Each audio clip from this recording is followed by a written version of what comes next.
মাছের পেটে 40 দিন উনি অন্ধকারে ছিলেন। কোরআন বলছে ফি যুলুমাতিন সালাস, 3টা অন্ধকারের মধ্যে তিনি ছিলেন। মাছের পেটের অন্ধকার, পানির নিচের অন্ধকার, আর অন্ধকার অমাবস্যার রাতের অন্ধকার। 3 অন্ধকারের মধ্যে নবী ইউনূস মাছের পিঠে, মাছের পেটে নবী ইউনূস আলাইহিস সালাম থাকার পরে তার পায়ে ছিল বাতের ব্যথা। যখন তিনি নৌকা থেকে লাফিয়ে পড়ছিলেন পানিতে, তখন আল্লাহ তাআলা ওই দরিয়ার তিমি মাছকে হুকুম করলেন, যাও, আমার নবী ইউনূস যদি পানিতে পড়ে তার আছাড় খাবে, কষ্ট হবে। যদিও আমাকে বলে সে আসে নাই, কিন্তু তারপরও তো আমি তো তাকে এইভাবে পানির আছাড়ে তার দেহ আহত হবে, এটা আমি দিতে চাই না। চোখের নিমেষে তিমি মাছ এসে তাকে মুখে ধারণ করলো। তিমি মাছ মনে মনে সিদ্ধান্ত নিয়ে নিল যে আমি বড় ধরনের একটা আধার পেয়েছি বহুদিন পর, অতএব সেই আধারটাকে আজকে খুব আস্তে আস্তে খাবো। সম্মানিত সুধী, নবী ইউনূস আলাইহিস সালাম মাছের মুখে এখন পেটের মধ্যে আস্তে আস্তে ঢুকাচ্ছে। আমার আল্লাহ সেই তিমি মাছকে বলেন, ইয়া হুত ইন্নী লাম আজআলহু লাকা রিজকা, আমি আমার ইউনূস নবীকে তোমার আধার বানাই নাই, অতএব তোমার পেটে সে থাকবে। বাল জাআলতু বাতনাকি মাসজুনা, বরং তোমার পেটটাকে আমি জিন্দানখানা, বন্দিখানা বানাই দিছি। সে সেখানে থাকবে, কিন্তু তার একটা পশমেরও যেন ক্ষতি না হয়। মাছটাকে সেখানে হজম করতে পারে নাই। মাছের পেটে নবী ইউনূস আলাইহিস সালাম 3টি অন্ধকারে পড়ে আছেন। এই মুহূর্তে তার মনে হয়েছিল আমি বোধহয় ইহকালে নাই, আমি পরকালের বাসিন্দা হয়ে গেছি। কিন্তু হযরত নবী ইউনূস আলাইহিস সালাম পায়ের মধ্যে তার বাতের ব্যথা ছিল। যখন তিনি পাটা সোজা করলেন ব্যথায়, তখন মনে হলো, কিরে, আমি তো মরি নাই, আমি তো ইহকালে এখনো বেঁচে আছি, আমি তো পরকালে যাই নাই। কাজে আমার উপরে আল্লাহর ইবাদত এখনো বাতিল হয় নাই, এখনো নামাজ আমার উপরে বহাল আছে। এই জন্য মাছের পেটে অন্ধকারে থাকার পরে হযরত নবী ইউনূস আলাইহিস সালাম আল্লাহকে ডাক দিয়ে বলেন, ইয়া রাব ইন্নী ইত্তাখাযতু বাতনাল হুত মাসজিদা মা লাম ইয়াত্তাখিযু আহাদুম মিনান নাস। প্রভু রে, মাছের পেটে 3 অন্ধকারের ভিতরে পড়ে আছি, কিন্তু আমি বুঝতে পারছি আমি মরি নাই, আমি এখনো পৃথিবীর বাসিন্দা। অতএব তোমার ইবাদত আমার উপরে এখনো ক্যান্সেল হয় নাই, বাতিল হয় নাই। কাজেই আমি মাছের পেটটাকে মসজিদ বানাইয়া নামাজ শুরু করলাম, যা পৃথিবীর কোনো মানুষ আমার মতো মাছের পেটে বন্দী হবে না, আর মাছের পেটটাকে কোনোদিন মসজিদও বানাবে না। সুবহানাল্লাহ বলবেন না? ইয়া রাব ইন্নী ইত্তাখাযতু বাতনাল হুত মাসজিদা মা লাম ইয়াত্তাখিযু আহাদুম মিনান নাস। আমি প্রথম ব্যক্তি, আমি শেষ ব্যক্তি, মাছের পেটে বন্দী হয়েছে আমি, আর কিয়ামত পর্যন্ত কেউ মাছের পেটে কোনোদিন বন্দী হবে না। অতএব মাছের পেটের বন্দী থাকা অবস্থায় আমি বুঝেছি আমি পৃথিবীর বাসিন্দা, এখনো আমি পরকালের বাসিন্দা হই নাই, তার মানে মারা যাই নাই। এই জন্য মাছের পেটটাকে কি বানাইলাম? মসজিদ। আপনারা সবাই বলেন না কেন ভাই? মাছের পেটকে মসজিদ বানালেন একজন নবী। কি চমৎকার ইতিহাস! আমার কথা বুঝতে পারছেন? সম্মানিত সুধী, হযরতে ইউনূস আলাইহিস সালাম দেখলেন যেহেতু মাছের পেটে বন্দী হয়ে গেছি, নামাজও পড়লাম, কিন্তু নামাজ ছাড়া চুপ করে বসে থাকি কেমন করে? ওখানে তো আল্লাহ তাআলা তার হাতে কোনো মোবাইল দেন নাই যে মোবাইল বসে বসে টিপবে, ফেসবুক চালাবে, কতক্ষণ ওখানে ইউটিউব চালাবে, কি সুযোগ আছে? নবী রাসূলগণ দেখেন সময়ের প্রতি কত তৎপর, সময়ের প্রতি কত গুরুত্ব। আমাদের তো 60 বছর বয়স হয়, তারপরে সাবালক হয় না, তারপরে নামাজ পড়ে না, কতক্ষণ? হযরত নবী ইউনূস আলাইহিস সালাম মাছের পেটে থেকে তিনি বলছেন, নামাজ তো পড়লাম, কিন্তু খালি সময়টা বসে থাকি কেমন করে?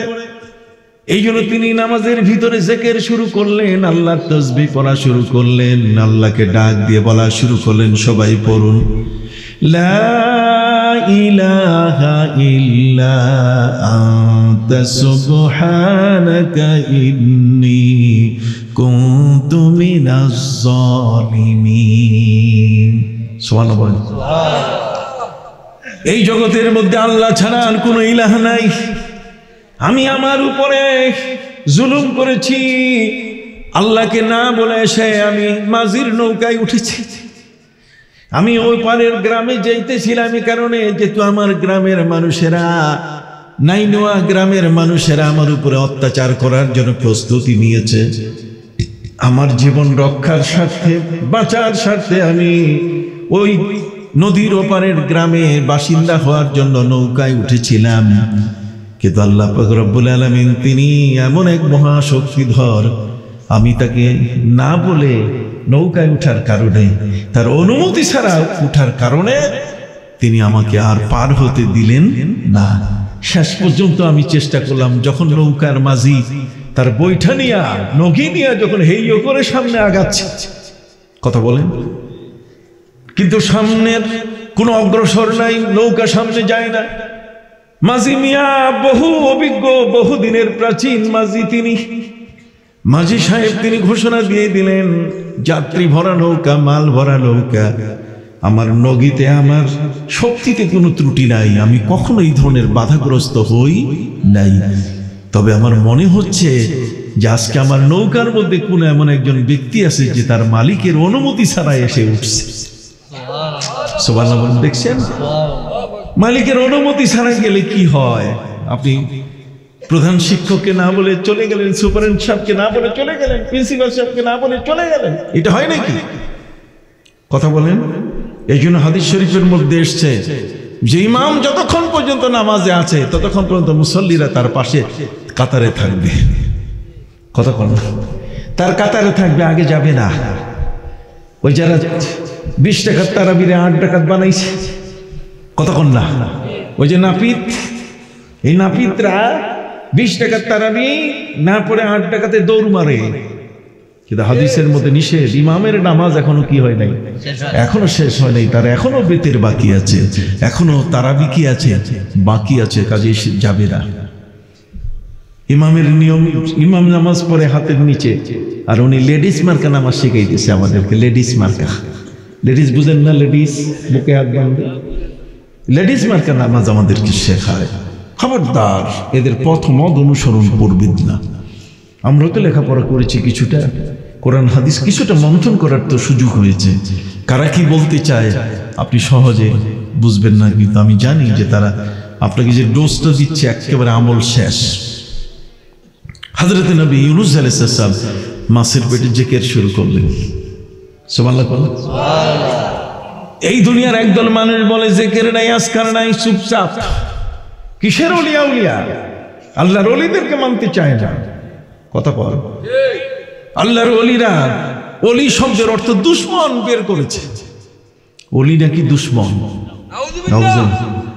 অথচ আউলিয়া আল্লাহি লা খাউফুন আলাইহিম ওয়া লা হুম ইয়াহজানুন। আল্লাহর ওলিরা হলেন আমাদের থেকে ভিন্ন এক ধরনের আল্লাহর প্রিয় কিছু বান্দা, যাদের আমল, যাদের আখলাক, যাদের চরিত্র, যাদের হাসি, যাদের জীবনের প্রতিটি কর্মকাণ্ডই হলো ব্যতিক্রম ধর্মী। সুবহানাল্লাহ বলে। তাদের হাত এত শক্তিশালী, ওয়া ইন্না মিন ইবাদিল্লাহি মান লাউ আকসামা আলাল্লাহি লা আবাররা। আল্লাহর এমন কিছু বান্দা আছে, হাত তুলে যদি আল্লাহর কাছে বলে, সাথে সাথে আল্লাহ ফয়সালা করে দেন। এই জন্য আজকে আমার খুব মনে দুঃখ যে কামাল্লার হযরত পীর সাহেব কেবলা আল্লামা শাহ সুফি হাবিবুর রহমান সাহেব, খন্দকার হাবিবুর রহমান সাহেব আজকে আমাদের মাঝে তিনি উপস্থিত হতে পারলেন না, অসুস্থ। আল্লাহ যেন তার হায়াত বাড়াই দেন।